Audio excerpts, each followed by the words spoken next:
Hey, what's up guys? This is Munir Lazuni with AML Fitco Elite Fitness Coaching.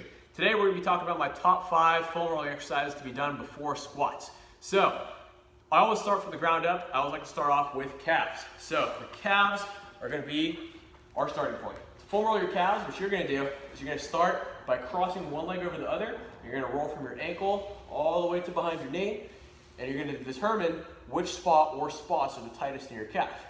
For me, that's right about here. Now if it's too intense, you can also take your other leg off, but for most people, this is the position we want. From there, we can also rotate to pinpoint which area or areas are most tight.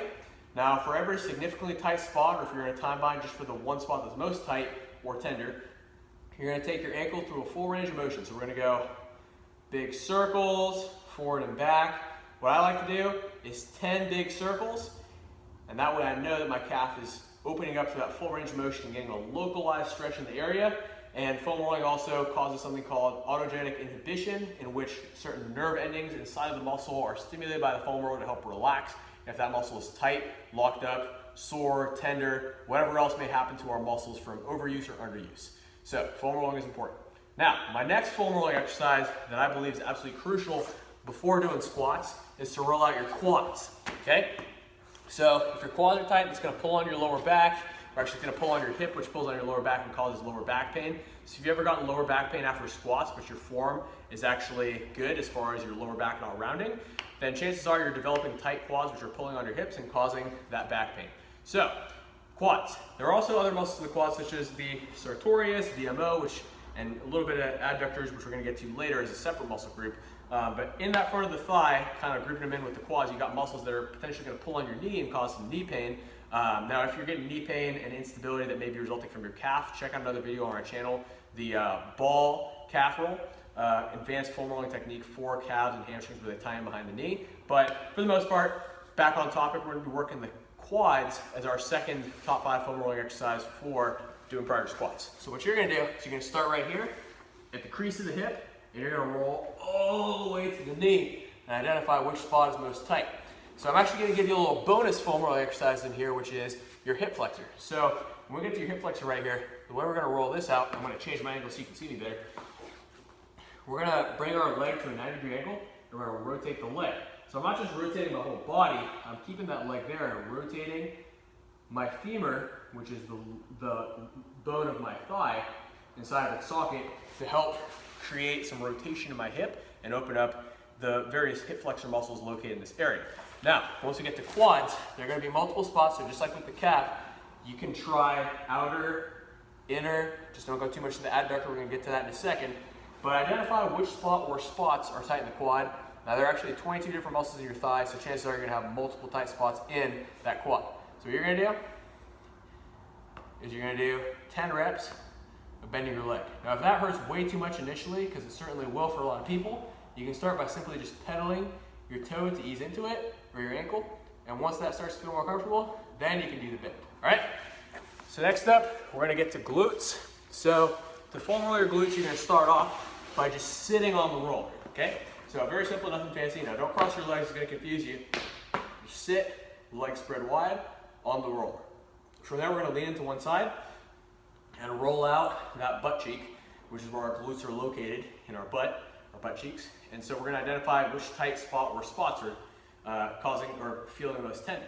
So right here, I've got a spot in my lower glute that's quite tender. There's also a spot in my upper glute that's tight tender. The one in the lower glute is a little more tender, but I'd recommend rolling both. So what we're gonna do is cross our leg over and just start by pumping this motion right here. Now once that starts to feel more comfortable, or if that doesn't really feel that much at all, then we can start reaching out, reaching back. Full extension, full flexion. You can add some rotation to that too. So again, just like with anything, we're gonna do 10 reps, because that's something we can consistently do without having to think about it too much. It's gonna allow us to do this on a routine basis, which is what's gonna lead to actual results. Now, the next foam rolling exercise that we're gonna do, with the next muscle group we're gonna address, is your adductors. Our adductors get very tight from sitting, as well as various other common activities that we find in today's society, and so the adductors is a very important release. Now, if your adductors are tight, they're going to pull on your psoas, which is a muscle up through here, which is also going to pull on your back. And also your adductors can pull your knees in when you're squatting, which will turn off your glutes, which is going to put your back and knees at risk. So if your adductors are tight, which chances are they are, it's very important to roll them out. So the simplest adductor technique is actually just going to be right here. You're going to roll out that inner thigh, feel it out, and when you find the tight spot, you're just going to go full extension, full flexion, full extension, full flexion. You can also go to full extension and do a little bit of foot inversion and eversion, which is going to stretch through the kinetic chain, through your inner calf, all the way to the adductor. Now, I'd recommend you can also get up here in the adductor magnus and get kind of in the middle right here, or if you want to address the sartorius and VMO, which are the two muscles on the inner knee area right here, you can also get in there, and that is very painful, so go gentle, okay? Now the last exercise in this series, before I show you some advanced bonuses and then sum it all up, is going to be the upper back opener. So this could be considered a corrective exercise, which you're going to see in the next section, but I like to think of this as just a foam roller exercise because at the end of the day we are using a foam roller and it is going to help us open up. So what you're going to do, and there's a separate video for this too on my channel, so feel free to check that out too. Same thing though. All you're going to do is roll out that upper back. And now for this one, we don't necessarily need to identify tight spots. We just want to roll over a couple times to get the blood flow. It feels good, so enjoy. From there, you're going to pause at the spot between your shoulder blades and your lower back. So this is my lower back. Don't roll on your lower back. These are my shoulder blades. That's not what we're targeting right now. We're in the spot right between. So the lowest point of your upper back, right at the point that your upper back is about to become your lower back. So that could be considered a fulcrum point or a transition point. So what we want to do is open up our chest there. So what you're going to do is support your neck with your hands and try to bring your shoulders down to the ground as close as you can without lifting your butt. So your butt is your anchor. Keep your butt down. You're going to bring your head and shoulders as close to the ground as possible. You're going to do this 10 times. So you can see how my chest is opening up. Bring your elbows back so your chest opens up. So you're going to do 10 of those. Next up, we're going to do side bends, 10 of those, and 10 twists. So we're working all three planes of motion. 10 forward and back, which is sagittal plane. 10 side to side, which is called the frontal plane. And 10 twisting, which is transverse plane. I'm going to show you from another angle too, because a lot of people get confused between the side to side motion and the twisting motion. So check this out. You're going to be right here, right? So we've done movement back, right? Now stay back, keep your head low to the ground, head and shoulders low to the ground as you do the side bend. So you see I'm just bringing my elbow to my side, and finally, twisting. So, let's show you a little more advanced adductor technique. So this one, it's a little interesting. People are gonna look at you funny at the gym, but at the end of the day, it's better to have a great workout than to care what other people think. So, check this out. Boom, and boom. So what you're gonna do is you're gonna find a high platform. This isn't necessarily ideal because the wall's in my way, but you can use any kind of high platform or even a bench in the gym. So what you're gonna do is get your adductor all the way up on here. So now you've got some leverage into it. So you can see this platform is a little too high, but you're just gonna roll into it. And from there, you're gonna get a lot more leverage than if you're on the floor. You'll see with a couple other techniques, such as the serratus technique, we employ a similar strategy to help us get a better angle. So let's say you try a platform that was too high and didn't work. Next, you can check something like this, right? So get onto the bench, knee on the ground. Now you have a lot more leverage getting in there, right? See, my knee comes a little off the ground, and boom, feel that a lot more. That's really gonna open me up, all right?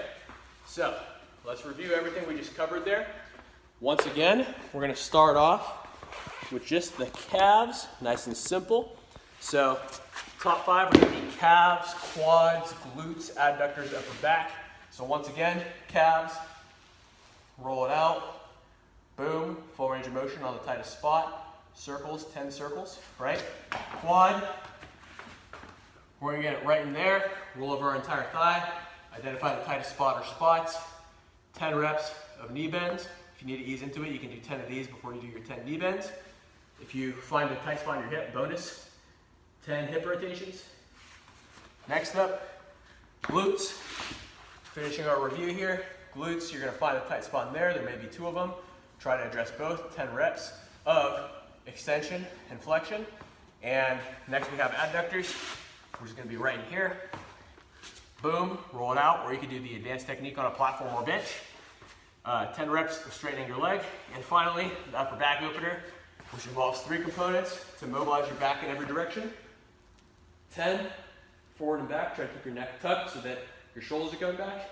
10 side to side, 10 twisting. All right, guys, Hope you guys enjoy. Let me know how you feel after doing that. We're just past the 10-minute mark. So thank you for your patience and enjoy the video, enjoy the progress, enjoy the gains, and stay consistent. Consistency is key.